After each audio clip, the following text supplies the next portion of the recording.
दोस्तों आज की सबसे पहली और बड़ी खबर, झारखंड में टीकाकरण होगा तेज, मिले कोविशील्ड के 2,10,000 डोज। दोस्तों झारखंड वासियों के लिए बड़ी खुशखबरी सामने आ रही है। राज्य को कोविशील्ड टीके की 2 लाख से ज्यादा डोज उपलब्ध कराई गई है। राज्य में 18 साल से ऊपर के लोगों के लिए एक दिन और 45 साल से ऊपर के लोगों के लिए केवल 3 दिन का ही कोविशील्ड का स्टॉक था। बुधवार को केंद्र सरकार की ओर से भेजा गया कोविशील्ड के 2,10,000 डोज का स्टॉक रांची पहुंचा। आपको बता दें कि बिरसा मुंडा एयरपोर्ट पर यह खेप पहुंच चुकी है। उम्मीद की जा रही है कि केंद्र की ओर से जल्द और टीके उपलब्ध कराए जाएंगे। मुख्यमंत्री हेमंत सोरेन ने ली कोरोना की दूसरी खुराक। झारखंड के मुख्यमंत्री श्री हेमंत सोरेन और उनकी पत्नी ने बुधवार को कोविड-19 के टीके की दूसरी खुराक ली। इसके बाद उन्होंने कहा कि उनकी सरकार का प्रयास है कि सभी लोगों का जल्द से जल्द टीकाकरण हो जाए। मुख्यमंत्री हेमंत सोरेन ने यहां अपने आवास पर कोरोना टीके की दूसरी खुराक ली। उन्होंने ट्वीट कर कहा, मैंने कोविड-19 का दूसरा डोज आज ले लिया है। उम्मीद करता हूं आप सभी टीकाकरण कार्यक्रम का हिस्सा बन रहे होंगे। मुख्यमंत्री ने कहा, सरकार का प्रयास है कि सभी लोगों का जल्द से जल्द टीकाकरण हो। कोविड टीका सुरक्षित और असरदार है, इसलिए आप भी टीका लेकर कोरोना से बचाव को लेकर सरकार द्वारा किए जा रहे प्रयासों में सहयोग करें। झारखंड में कोरोना से 24 घंटे में 9 लोगों की मौत, 609 संक्रमितों की पुष्टि। दोस्तों झारखंड में पिछले 24 घंटों में 609 संक्रमितों की पुष्टि हुई है। वहीं कोरोना से 9 लोगों की मौत भी हो चुकी है। झारखंड में कोरोना से मरने वालों की संख्या 5,000 पहुंच गई है। झारखंड में कोरोना वायरस से संक्रमित लोगों की कुल संख्या बढ़कर 3,38,383 हो गई। स्वास्थ्य विभाग द्वारा बुधवार को जारी रिपोर्ट के अनुसार राज्य में पिछले 24 घंटों में 9 मरीजों की मौत हो गई, जिन्हें मिलाकर राज्य में कोरोना वायरस से मरने वालों की संख्या बढ़कर 5,000 तक पहुंच गई है। आज केरल में दस्तक दे सकता है मॉनसून। दोस्तों मानसून इस बार तय समय से 2 दिन देरी से 3 जून यानी आज केरल पहुंच सकता है। मौसम विभाग ने पहले इसके 31 मई को केरल पहुंचने की संभावना जताई थी। हालांकि इसमें भी 4 दिन आगे पीछे होने का अनुमान था। रविवार को मौसम विभाग ने कहा कि मानसून 3 जून को केरल पहुंचेगा। ये अंडमान निकोबार द्वीप समूह के आसपास पहुंच चुका है। वहीं केरल में 3 दिनों से प्री मानसूनी बारिश भी हो रही है। मौसम विभाग के अनुसार दक्षिण पश्चिम मानसून के 3 जून को केरल पहुंचने की स्थितियां राज्य में बननी शुरू हो गई हैं। मानसून यहां सामान्य समय से देर से पहुंच रहा है। झारखंड के स्वास्थ्य मंत्री श्री बन्ना गुप्ता ने की केंद्र सरकार से फ्री वैक्सीन की मांग। झारखंड के स्वास्थ्य मंत्री श्री बन्ना गुप्ता ने केंद्र सरकार से पूरे देश में फ्री वैक्सीन देने की मांग की है। मंत्री बन्ना गुप्ता ने कहा कि जब केंद्र सरकार ने बजट में 35,000 करोड़ रुपए खर्च करने के लिए आवंटित किया था, तो फिर आज क्यों 3 तरह के टैरिफ लाए गए हैं। उन्होंने कहा कि बजट भाषण में वित्त मंत्री ने फ्री वैक्सीन के नाम पर और बीजेपी नेताओं ने 5 राज्यों के चुनाव में फ्री वैक्सीन देने का चुनावी नारा बुलंद किया, और जब देने की बारी आई तो केंद्र सरकार के लिए अलग, राज्य सरकार के लिए अलग और प्राइवेट संस्थाओं के लिए अलग टैरिफ लागू कर दिए। बीजेपी अध्यक्ष दीपक प्रकाश ने की मांग, जैक बोर्ड की परीक्षा रद्द करे हेमंत सरकार। भारतीय जनता पार्टी के प्रदेश अध्यक्ष सह सांसद दीपक प्रकाश ने जैक की परीक्षा रद्द करने की मांग की है। उन्होंने बुधवार को कहा कि देश के लाखों छात्रों की सुरक्षा को ध्यान में रखते हुए प्रधानमंत्री की अध्यक्षता में सीबीएसई बोर्ड ने 12वीं की परीक्षा को रद्द करने का फैसला लिया है। इस निर्णय से देश के छात्रों को बड़ी राहत मिली है। उनकी राज्य सरकार से मांग है कि झारखंड के छात्रों के स्वास्थ्य की चिंता करते हुए जैक बोर्ड की परीक्षाओं को भी रद्द करें। उन्होंने कहा, परीक्षा होने से बच्चों में कोरोना संक्रमण फैलने की आशंका होगी। झारखंड में जिले के भीतर ई पास सिस्टम हुआ खत्म। दोस्तों नए लॉकडाउन में जो नई रियायतें दी गई हैं, उसके अनुसार जिले के अंदर आवागमन के लिए ई पास की अनिवार्यता खत्म कर दी गई है। जी हां, एक जिले से दूसरे जिले में आवागमन के लिए ई पास लेना होगा। इसके तहत झारखंड के जिलों को संक्रमण की गंभीरता के आधार पर वर्गों में बांटकर कम संक्रमण वाले जिलों में कुछ रियायतें देने का निर्णय लिया गया।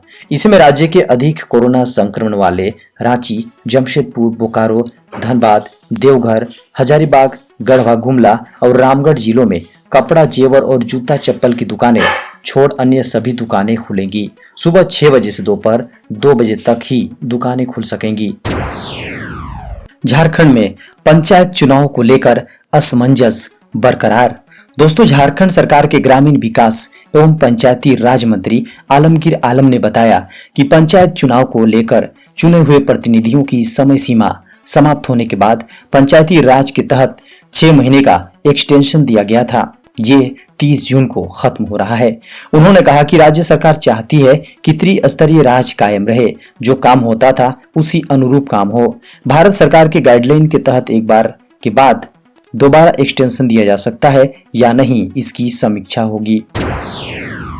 झारखंड में अगले 4 जून तक बारिश और वज्रपात के आसार। दोस्तों, मौसम विभाग के अनुसार बिहार में एक कम दबाव का चक्रीय क्षेत्र यानी साइक्लोन जोन बना हुआ है। इसका टर्फ लाइन बिहार से लेकर झारखंड होते हुए पश्चिम बंगाल तक फैला हुआ है। इसका असर राज्य में देखने को मिल सकता है। इसके कारण अगले 4 जून तक राज्य में कहीं कहीं गर्जन के साथ बारिश और वज्रपात की संभावना है। लोगों से सतर्क रहने को कहा गया है। झारखंड में ब्लैक फंगस के मिले 7 नए मरीज, अब तक 12 लोगों की मौत। दोस्तों, मंगलवार को राज्य में ब्लैक फंगस के 7 और मरीज मिले। इनमें रांची में 3 और पलामू, हजारीबाग, धनबाद और गोड्डा में 1-1 मरीजों की पहचान हुई। हजारीबाग और धनबाद में 2 मरीजों की मौत भी हुई है। स्वास्थ्य विभाग द्वारा जारी रिपोर्ट के अनुसार राज्य में अब ब्लैक फंगस के मरीजों की संख्या 39 हो गई है। इसके साथ ही 47 संदिग्ध मरीज भी मिले हैं। वहीं अब तक इस बीमारी से 12 लोगों ने अपनी जान गंवाई है। देवघर पुलिस की बड़ी कार्रवाई, 12 साइबर अपराधी गिरफ्तार। देवघर जिले के मोहनपुर, पालोजोरी और मधुपुर थाना क्षेत्र से कुल 1 दर्जन साइबर अपराधियों को गिरफ्तार किया गया है। अपराधियों के पास से 28 mobile, 54 SIM, 12 ATM, 11 passbook, 2 laptop और 1 POS मशीन और 3 बाइक बरामद किया गया है। इन साइबर क्रिमिनलों की तलाश देवघर पुलिस को कई दिनों से थी। एसपी के विशेष टीम द्वारा इस मामले का खुलासा किया गया है और 12 साइबर अपराधियों को गिरफ्तार किया गया है। झारखंड में आंदोलनकारियों को सरकारी नौकरी और पेंशन देने की तैयारी में सरकार ने तैयार किया प्लान। अलग झारखंड राज्य की लड़ाई में सक्रिय रहे आंदोलनकारियों को सरकारी नौकरी और सम्मान पेंशन देने की तैयारी की है। इसके लिए भारतीय प्रशासनिक सेवा के एक अवकाश प्राप्त अधिकारी की अध्यक्षता में एक सदस्यीय आयोग का गठन करने की प्रक्रिया शुरू की गई है, जो अंतिम चरण में है। आयोग आंदोलनकारियों को चिन्हित करने का कार्य करेगी। चिन्हित आंदोलनकारियों को प्रतीक चिन्ह एवं प्रमाण पत्र भी दिया जाएगा। गृह विभाग ने इस वर्ष 25 फरवरी को लिए गए कैबिनेट के निर्णय के आलोक में इससे संबंधित संकल्प प्रकाशित किया है। झारखंड में अब महिलाओं के हाथों में ही 50% रोजगार। झारखंड में मनरेगा के 50% कामों में अब महिलाओं की हिस्सेदारी तय करने की तैयारी है। ग्रामीण विकास विभाग के सचिव मनीष रंजन ने इस संबंध में सभी प्रखंड विकास पदाधिकारी को निर्देश जारी कर दिए हैं। मनरेगा में केवल महिला मेट से ही काम लिए जाने को कहा जा चुका है। जितनी भी स्कीम है उसमें केवल महिला मेट को निबंधित किया जाना है। फिलहाल राज्य में 24 जिलों में 62,903 महिला मेट कार्यरत हैं, जबकि 35,921 पुरुष मेट। महिलाओं की कुल भागीदारी 63.7% है। अब प्रयास 100% पदों पर महिला मेट को ही लगाए जाने पर काम होगा। कोरोना काल में मुख्यमंत्री हेमंत सोरेन सोशल मीडिया से कर रहे हैं राज्यवासियों की मदद। झारखंड के मुख्यमंत्री श्री हेमंत सोरेन ने झारखंड के मुख्यमंत्री के पदभार ग्रहण करने के साथ ही फेसबुक और ट्विटर को जन भागीदारी का सशक्त जरिया बनाया है। सोशल मीडिया प्लेटफॉर्म के जरिए से प्राप्त सूचनाओं के आधार पर हर जरूरतमंद तक मदद पहुंचाने के लिए मुख्यमंत्री अधिकारियों को निर्देश देते रहे हैं, जिसका सीधा फायदा झारखंड की जनता को मिला है। 2020 के संक्रमण के दौर में तो मुख्यमंत्री ने ट्विटर के जरिए सबसे अधिक प्रवासी श्रमिकों और छात्रों को मदद पहुंचाई है। संक्रमण की दूसरी लहर में भी मुख्यमंत्री इस माध्यम के जरिए लोगों तक मदद पहुंचाने में संजीदा रहे। झारखंड में पहली बार बच्चों को लगाया जाएगा निमोनिया का टीका। झारखंड में पहली बार नवजात को निमोनिया से सुरक्षित रखने के लिए टीका लगाया जाएगा। इसकी शुरुआत जून के दूसरे सप्ताह से होगी। पहले महीने के लिए झारखंड सरकार को केंद्र सरकार से 77,200 टीके मिले हैं। राज्य के हेल्थ डिपार्टमेंट के अधिकारी सुधीर त्रिपाठी के अनुसार पहले तक राज्य में मिशन इंद्रधनुष के तहत चल रहे टीकाकरण अभियान में इस टीका को शामिल नहीं किया गया था। केंद्र सरकार की ओर से कोविड के बाद पहली बार इसका फैसला लिया गया है। दोस्तों, झारखंड के पश्चिमी सिंहभूम से एक दिल दहला देने वाली खबर सामने आ रही है। जी हां, यहां डूबने से 3 बच्चियों की मौत हो गई है। खबरों के अनुसार पश्चिमी सिंहभूम के एक गांव में 3 बच्चों की डोभा में डूबने से मौत हो गई। आपको बता दें कि गांव में हुई 3 बच्चों की मौत से पूरे इलाके में सनसनी फैल गई है। वहीं मौके पर पहुंची पुलिस मामले की जांच में जुट गई है। बताया जा रहा है कि ये तीनों बच्चे खेल के दौरान डोभा में जा गिरे, जिससे तीनों की मौत हो गई।